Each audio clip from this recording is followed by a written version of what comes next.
तो चंद्रशेखर आज़ाद ने खुल्लम खुल्ली तरीके से एक चुनौती दे दिया रोहिणी को और बता दिया कि जो सबूत है ले आओ, जो सबूत है चलो कोर्ट में लेकर, जो सबूत है चलो महिला आयोग में लेकर। वहीं दूध का दूध और पानी का पानी कर देंगे कि कौन सच्चा है कौन झूठा है। साफ शब्दों में चंद्रशेखर आज़ाद ने बता दिया, हम जेल जाएंगे तो जाएंगे, FIR दर्ज करवा दो, लेकिन कोर्ट में हर एक सवाल का जवाब देंगे। बताएंगे कि कौन झूठा है कौन सच्चा है, बताएंगे कि किसने हमारे लिए चक्रव्यूह और जो है साजिशें रची, बताएंगे कि किस तरीके से हमें बदनाम करने के लिए ये खेल खेला गया। क्या ये खेल खेला गया या चंद्रशेखर आज़ाद इस खेल में फेल हो जाएंगे? आइए समझते हैं। चंद्रशेखर आज़ाद जिस तरीके से कह रहे हैं और इसके समर्थन में जो लोग आ रहे हैं, इससे ये लग तो रहा है कि कहीं ना कहीं रोहिणी इस बात को लेकर राजनीति का शिकार हो चुकी है। क्योंकि चंद्रशेखर आज़ाद अगर ऐसा था तो इतने दिन से वो चुप क्यों थी? अगर वो रिलेशनशिप में थी तो वाकई में उनके पास सबूत तो होगा ही, तो फिर सिर्फ वो कह क्यों रही हैं कैमरे पे? FIR दर्ज हुआ तो फिर भाई जांच करवाएं। FIR दर्ज जेल क्यों नहीं जा रहे? वो गिरफ्तार क्यों नहीं हो रहे? वो सुप्रीम कोर्ट क्यों नहीं जा रही या फैमिली कोर्ट क्यों नहीं जा रही?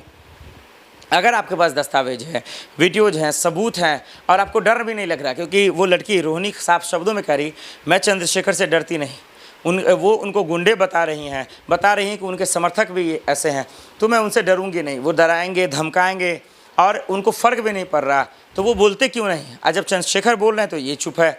तो महिला आयोग तो वो गई है, वो FIR दर्ज भी कराई है, लेकिन फिर कोई एक्शन क्यों नहीं हो रहा? तो सवाल अब इन सब चीज़ों को लेकर है। लेकिन मैं जहाँ तक देख रहा हूँ दर्शकों, अब इस लड़की के समर्थन में जो लोग आ रहे हैं, बृजभूषण शरण सिंह, और एक जगह जब अपने कार्यकर्ताओं को संबोधित कर रहे थे चंद्रशेखर आज़ाद, तो वहाँ पे 10 से 15 महिलाएं पहुँच जाती हैं, 20 महिलाएं, और उनका विरोध करती हैं, बैनर लेकर, पोस्टर लेकर, और उस पर लिखा रहता है ये इन्होंने यौन शोषण किया है, इस पर आरोप लगाती हैं, इनको जेल में डालो, इनको सज़ा दो, इनको फांसी दो, फलना ढेकाना बोलने लगती हैं।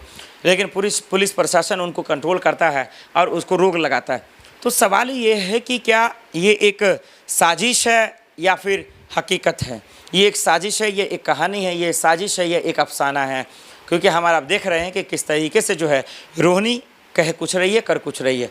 इनको अगर ये आपके पास सबूत है, रोहिणी से मैं बोलना चाहता हूँ, और जो चंद्रशेखर कह रहे हैं कि भाई मैं कोर्ट में आपको देख लूँगा, कोर्ट में दूध का दूध पानी का पानी हो जाएगा, तो भले ही इनकी संसद सदस्यता रद्द हो जाए, ये जेल चले जाएँ या कुछ भी हो, लेकिन सच हिंदुस्तान को पता चलना चाहिए। झूठे फर्जी केस में किसी को फंसाना नहीं चाहिए। अब भारत की तो रणनीति है, भारत में कानून है, लेकिन फिर भी वो ख़त्म हो चुका है। भारत में अधिकारी है वो बिक चुके हैं, भारत में पुलिस प्रशासन सिस्टम है वो भ्रष्ट में लिप्त है, और इसीलिए बेकसूर जेल में है, कसूरवार जो है वो जेल के बाहर है। दर्शकों, हमारा आप जानते हैं हज़ारों और लाखों ऐसा केस है जो फर्जी केस में लेकर किसी गरीब के बेटे को जेल में डाला हुआ है, किसी मजलूमों को जेल में डाला हुआ है, बेकसूरों को जेल में, मजदूरों को डाला हुआ है। और सियासत करने वाले लोग, सत्ता में बैठे लोग, जिसके पास पावर है, पैसा है, सोर्स है, वो अय्याशी कर रहे हैं, बलात्कार कर घूम रहे हैं। और ये बृजभूषण शरण सिंह चंद्रशेखर के खिलाफ आवाज़ उठा रहे हैं और बोल रहे हैं रोहिणी के समर्थन में। आइए, देश की बेटी के साथ सब है, लेकिन सबूत के आधार पर होना चाहिए। क्योंकि कानून क्या कर रहा है, प्रशासन क्या कर रहा है? जब ये आरोप लग रहे हैं तो FIR दर्ज करें ना, कोर्ट जाए ना, आप थाने जाइए, FIR दर्ज करवाइए, क्योंकि कानून का रास्ता आपको अपनाना पड़ेगा। ये बयानबाजी कर, ये सियासत कर, सिर्फ आप अपने आप को चमक तो सकती हैं, लेकिन वो हासिल नहीं होगा जो आप गंदी मानसिकता से करना चाहती हैं। दर्शकों, एक तरफ रोहिणी है और उसके सबूत हैं, एक तरफ रोहिणी है उनके डॉक्यूमेंट से, एक तरफ रोहिणी है उनके बयान है जो हमने आपको बताया, एक तरफ चंद्रशेखर आज़ाद है और उनका बनी बनाई विरासत है, सांसद भी हैं, लोगों की उम्मीदें हैं। और इस लड़ाई में कौन जीतेगा कौन हारेगा, क्या फैमिली कोर्ट या महिला आयोग या कोर्ट में पता चलेगा? आने वाले वक्त में पता चलेगा। पल पल की अपडेट आप तक पहुंचाते रहेंगे।